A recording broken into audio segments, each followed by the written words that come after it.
wai sai ka ji mutum yana cewa wai an zurfa ƙaunar manzon Allah sallallahu alaihi wasallam. To me aka yi? Ai ba komai ba.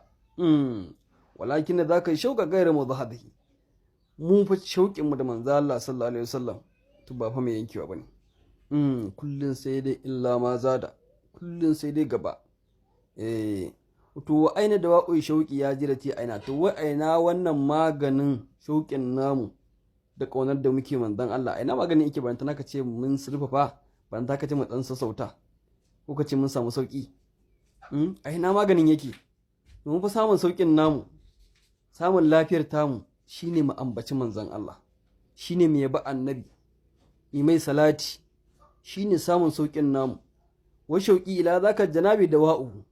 Shauƙin mai zuwa janibin manzan Allah ya zo ambatan annabi shine maganin namu, shine samun sauƙin mu.